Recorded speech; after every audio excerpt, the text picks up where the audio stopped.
समाधान कैसे होगा का समस्या का। और सुन लीजिए मेरी बात को, महाराज श्री जनक को भी भगवान मिले हैं, तो किसके माध्यम से मिले हैं याद रखना।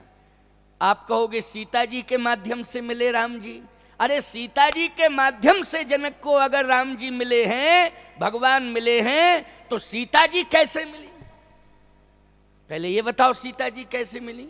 अगर सीता जी नहीं होती तो राम जी कहां से आते?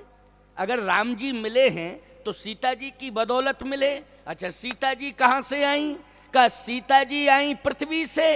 अरे पृथ्वी से सीता जी कैसे आई? बोले महाराज जनक ने जब हल चलाया तो हल का फल घट से टकराया और उसी घट से भगवती सीता का प्रादुर्भाव हो गया। बोलिए जनक नंदिनी की जय।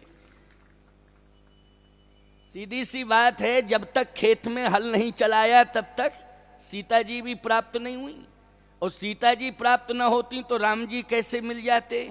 और राम जी न मिलते, ईमानदारी से बताओ, राम और सीता जब तक दोनों नहीं मिलते आपस में, दोनों का परिणय नहीं होता, तो बोलो विश्व की समस्या का समाधान होता क्या? विश्व की समस्या का समाधान नहीं होता। समस्या अटकी की अटकी रह जाती, समस्या बनी रहती प्यारे, और समस्या बढ़ती जाती, समस्या बढ़ती ही जाती। लेकिन समाधान के लिए महाराज श्री जनक ने ऋषि मंडल को बुलाया, और जब ऋषि मंडल को जनक जी ने बुलाया तो महात्माओं ने कहा कि अन्यथा मत लेना महाराज जनक, आप तपस्वी तो हैं, आप बहुत बड़े बुद्धिजीवी हैं, लेकिन एक कमी समझ में आ रही है, अगर उस कमी को आप सुधार लें तो समस्या का समाधान हो जाएगा। महाराज श्री जनक ने कहा कि कमी पहले बताइए तो कि कमी है क्या? हम पहले कमी समझें तब समाधान होवे, और जब कमी समझ में ही नहीं आ रही है तो समाधान कैसे होगा? ऋषियों ने कहा कि कमी इसी बात की है कि आप बुद्धिजीवी तो हैं लेकिन श्रमजीवी नहीं हैं। यही कमी समझ में आ रही है कि आप श्रमजीवी नहीं हैं। जनक जी ने कहा तो ये तो कमी है, मान रहा हूं, क्या इस कमी को दूर करो। आप राजा हैं, राजा का मतलब क्या होता है? सिंहासन पर बैठना, केवल सिंहासन पर बैठना, सैकड़ों नौकरों से सेवा लेना, तमाम प्रकार के संसाधनों का उपभोग करना, यह राजा का धर्म है केवल। इसलिए राजा बनता है कोई कि उसे सोने चांदी का सिंहासन मिल जाए, शिक्षा की ऊंचाई पर भी वो पहुंच जाए। ठीक है, ये आपका प्रारब्ध है कि आपको राजपद मिला है, निश्चित रूप से ये आपका सौभाग्य है कि आपको ब्रह्म ज्ञान का एक बहुत बड़ा अनुभव मिला। ब्रह्म ज्ञान का बहुत बड़ा अनुभव, विश्व में सबसे बड़ा अनुभव ब्रह्म ज्ञान का आपको मिला, ये आपका सौभाग्य है। लेकिन सबसे बड़ा दुर्भाग्य महाराज जनक ये है कि आप श्रमजीवी नहीं हैं। अगर आप ज्ञान के साथ श्रम को जोड़ दें तो निश्चित रूप से आपकी हर समस्या का समाधान हो जाएगा। समझदार व्यक्ति का धर्म क्या कहता है कि अगर संत कोई उपदेश दे रहे हैं या समाधान के लिए प्रेरित कर रहे हैं तो बोलो समझदार व्यक्ति का धर्म यह है कि मानना चाहिए, उसे स्वीकार करना चाहिए, और यदि वो स्वीकार कर ले तो समाधान निश्चित हो जाएगा। और यदि स्वीकार न करे, किसी भी प्रकार का तर्क वितर्क करने लगे और तमाम प्रकार की भ्रमात्मक बातों को करने लग जावे और अपनी ही अपनी चलावे, किसी की सुने ना, किसी की माने ना, तो ईमानदारी के साथ बताओ समस्या उलझेगी कि समस्या सुलझेगी? समस्या उलझती जाएगी, उलझती जाएगी। महाराज श्री जनक ने एक सेकंड में समस्या का समाधान निकाल लिया। उन्होंने स्वीकार कर लिया कि मैं स्वीकार करता हूं, ये मेरे अंदर कमी है, ये मेरे अंदर कमी है। बस यही तो सबसे बड़ी समस्या है कि आज व्यक्ति दूसरे की कमी निकालना चाहता है लेकिन अपनी कमी स्वीकार नहीं करना चाहता है। बोलो ये सबसे जटिल समस्या है। दूसरे की कमी तो व्यक्ति निकालना चाहता है लेकिन अपनी कमी को स्वीकार नहीं करना चाहता है कि मेरे अंदर क्या कमी है। अगर कोई कहता भी है तो कहता है चुप कर, हम जानते हैं कि तू मेरे पीछे पड़ा है, बस इतना ही कह देता, हम जानते हैं कि तू मेरे पीछे पड़ा है, चुप कर। बोलो यही समस्या है कि नहीं? यही समस्या है। महाराज श्री जनक इतने विनम्र हैं, सरल हैं। मैं कहता हूं भैया, चाहे जितने पूर्ण क्यों ना हो जाओ, चाहे जितने पूर्ण क्यों ना हो जाओ, लेकिन फिर भी कहीं ना कहीं कमी रहेगी। एकमात्र इस धरती पर, इस संसार में, इस जगत में अगर परिपूर्ण कोई है तो केवल परमात्मा है। परमात्मा के अलावा और कोई नहीं है। बोलो भाई, परमात्मा के अलावा और कोई नहीं है। जनक जी इतने बड़े ज्ञानी हैं, जासु ज्ञान रवि भवन सिनासा और बचन किरण मुनि कमल विकासा। इतने बड़े ज्ञानी महाराज श्री जनक हैं, लेकिन इसके बाद भी जनक जी महाराज अपनी कमी को और अपनी भूल को स्वीकार कर रहे हैं और सुधार करने का संकल्प ले रहे हैं। सुधार करने का संकल्प ले रहे हैं। आज राम सीता तुम्हें क्यों नहीं मिल रहे हैं? भगवान की प्राप्ति तुम्हें क्यों नहीं हो रही है? आत्म शांति का अनुभव तुम क्यों नहीं कर पा रहे हो? इसका मूल कारण यही है कि तुम अपनी गलती को स्वीकार नहीं कर रहे हो, और गलती कर भी रहे हो, स्वीकार नहीं करना चाहते हो, और गलती को स्वीकार करके उस गलती में कोई परिवर्तन नहीं करना चाहते हो कि हम अपनी गलतियों को स्वीकार करें और गलतियों को दूर करें, दूर करें, गलतियों को दूर करें, कमियों को दूर करें। ये तुम बिल्कुल नहीं सोच पा रहे हो। परेशानी पर परेशानी तुम्हारे सामने आती जा रही है, बड़ी बड़ी चुनौतियां तुम्हारे सामने आती जा रही हैं। एक दिन ये कंडीशन आ जाती है कि या तो तुम जिंदगी से रूठ जाते हो या तुम परिवार से टूट जाते हो।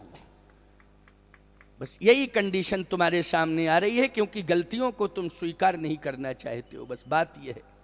महाराज श्री जनक ने एक सेकंड में गलती को स्वीकार कर लिया।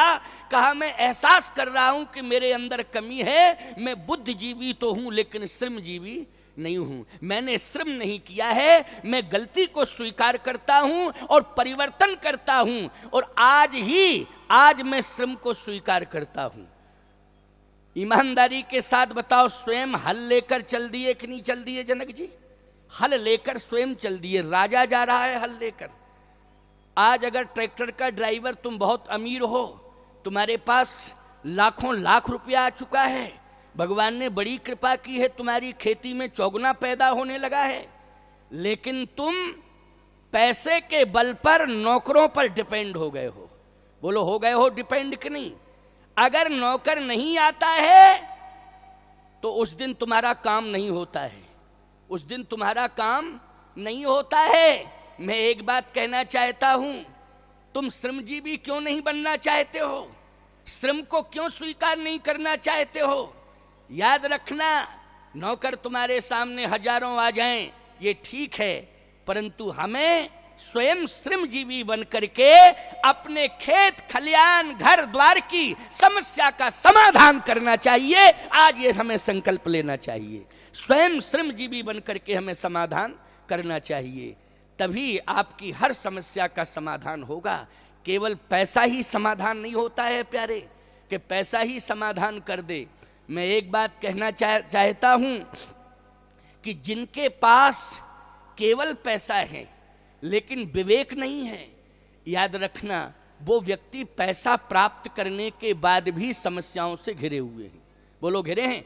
धन प्राप्त करने के बाद भी समस्याओं से घिरे हुए हैं। इसलिए विवेक लाओ। विवेक मिलेगा कहां से? क्या गाडरवाड़ा के बाजार में विवेक बिकता है? क्या जबलपुर के बाजार में विवेक बिकता है? ईमानदारी के साथ बताओ, कौन से ऐसे मार्केट में आप जाओगे जिसमें विवेक की दुकान आपको मिल जाए, वहां से आप खरीद के लाओ। मैं चैलेंज के साथ कहता हूं, संसार में अगर विवेक की दुकान कहीं है तो याद रखना, विष्णु यज्ञ जैसे स्थल पर आपको विवेक मिल जाएगा, जहां पर सत्संग हो रहा है। यही विवेक का स्थल है। बिन सत्संग विवेक न होई,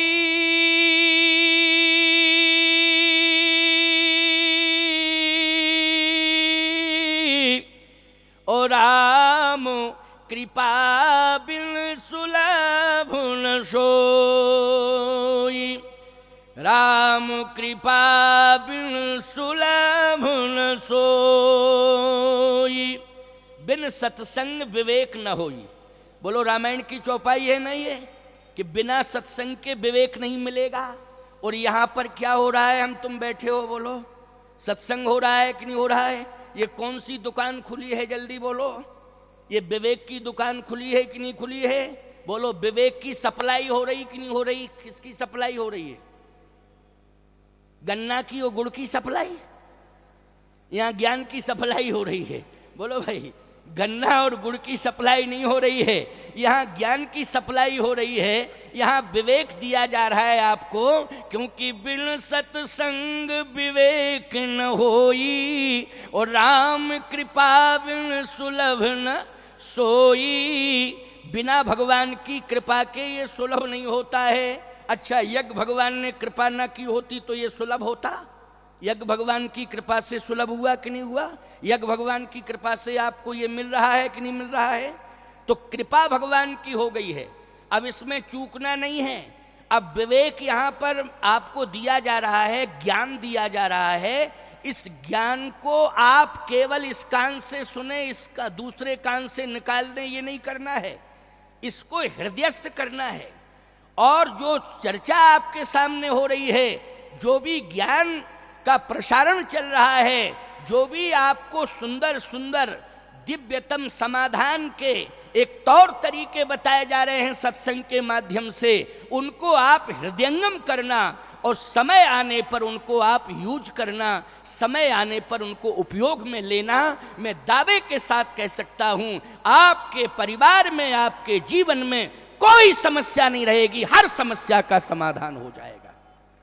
लेकिन आपको एक एक बताया हुआ सूत्र हृदयस्थ करना पड़ेगा और समय समय पर उस सूत्र के माध्यम से समाधान करना पड़ेगा।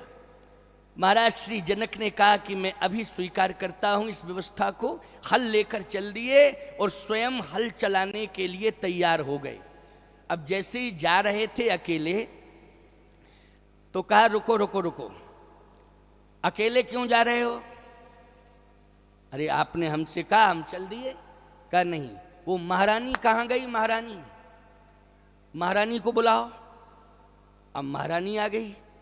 कहा अकेले नहीं जाना है, अपनी पत्नी को भी साथ में लेके जाओ, दोनों जाओ और सीधे राजमहल से खेत में जाना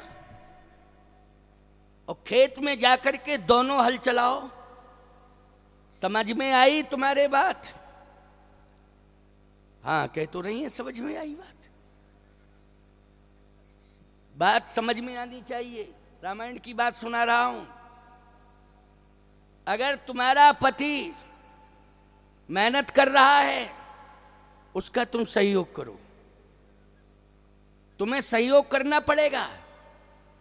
50 साल पुराना इतिहास है, कुछ अनुभवी लोग यहां बैठे हुए हैं। ईमानदारी के साथ बताओ, हम जब पैदल भ्रमण करते थे तो हमने भी खेत खलियानों में देखा है कि पति पत्नी दोनों ही सेवा कर रहे हैं। बोलो, खेत खलियान में दोनों मेहनत कर रहे हैं। बोलो भाई, अनुभव है कि नहीं? तुम लोगों का अनुभव, जो पुराने लोग बैठे हैं, हम उनकी बात कर रहे हैं जिनके सफेदी आ गई है। अब पता ही नहीं चलता है कि किसके सफेदी आई। सफेदी वाले भी काला पेंट एंट पोत के तैयार बैठे हैं। क्यों भाई? अब तो ये पता ही नहीं चलता है कि सफेदी किसके आई है। 50 साल पहले, अरे ज्यादा छोड़ो जी, 2 दशक पहले की बात सुन लो। 20 साल 25 साल पहले, बोलो भाई, पति पत्नी दोनों को मैंने खेत में काम करते देखा है। जब मैं भ्रमण करता था, पैदल यात्राएं मैंने बहुत की हैं, तो मैं देखता था कि खेतों में पति पत्नी दोनों ही कार्य कर रहे हैं, दोनों ही कर रहे हैं और बड़े प्रेम से कर रहे हैं। अब आजकल कोई ऐसा हमारी समझ में तो कहीं कोई खेत खलियान हमें दिखाई नहीं दे रहा है जहां पत्नी भी सेवा कर रही हो। हाँ, इतना जरूर मैंने देखा है कि पति अगर खेत खलियान में काम कर रहा है तो पत्नी जो है डल्लप के गद्दा पे बैठी कूलर की हवा ले रही है। ये तो मैंने देखा है, ये पक्की बात कह रहा हूं, इसमें कहीं कोई दो राय नहीं। अब बोलो भाई, कहां से समस्या का समाधान होगा? सोचो जरा, कैसे समस्या का समाधान होगा? ज्यादातर 70% बीमारियां घर के अंदर आ चुकी हैं। 70% बीमारियां घर के अंदर आ चुकी हैं। उसका मूल कारण यह है कि श्रम का अभाव, श्रम का अभाव। श्रम के अभाव के कारण आपको मालूम है बाबा रामदेव योग शिविर चलाते हैं, बड़े बड़े योग शिविर चलाते हैं। योग की परंपरा हमारी अनादिकालीन परंपरा है, लेकिन बाबा रामदेव ने जागृत कर दिया है। आज लाखों लोग लाभ ले रहे हैं, लेकिन आपको ये मालूम होना चाहिए रामदेव जी क्या कहते हैं। आप टेलीविजन में देख लेना, हरिद्वार नहीं जा पाते हो तो टेलीविजन में सुन लेना। वो हमेशा यही कहते हैं कि पसीना निकालो, पसीना निकालो। अच्छा, पसीना कैसे निकलेगा? आइसक्रीम खाने से। आइसक्रीम खाने से पसीना निकलेगा? क्यों भाई, निकलेगा कि नहीं निकलेगा? कैसे निकलेगा? मेहनत करने से पसीना निकलता है। किससे निकलता है पसीना? मेहनत करने से निकलता है। आइसक्रीम खाने से पसीना नहीं निकलता है, समझ लेना। ये जितने ब्लॉकेज हो रहे हैं डॉक्टरों से पूछ लेना, ये क्या मेहनत कम करते हो और तरल पदार्थ ज्यादा खाते हो? क्यों भाई? तले हुए पदार्थ ज्यादा सेवन करते हो, मेहनत करते नहीं हो, इसी के कारण। बोले क्या करें, एकदम पसीना आ गया, बिना ही मेहनत के पसीना आया तो हार्ट अटैक। अगर बिना मेहनत के पसीना आया है, ईमानदारी के साथ बताओ, गलत कह रहा हूं क्या मैं? बिना मेहनत के अगर पसीना आया है तो ये हार्ट अटैक के लक्षण हैं। बोलो हैं लक्षण कि नहीं? कहते हो महाराज क्या करें, अब क्या करें? नागपुर चले जाओ। आजकल नागपुर का सिस्टम ज्यादा चल रहा है। बोले नागपुर जाओ। नागपुर गए, डॉक्टर ने कहा 80% ब्लॉकेज। तुम्हारी उम्र क्या है? 40 साल की उम्र है, 42 साल की उम्र है, 35-36 साल की उम्र है, नौजवान हो। ईमानदारी के साथ बताओ, देश का नौजवान 80% ब्लॉकेज।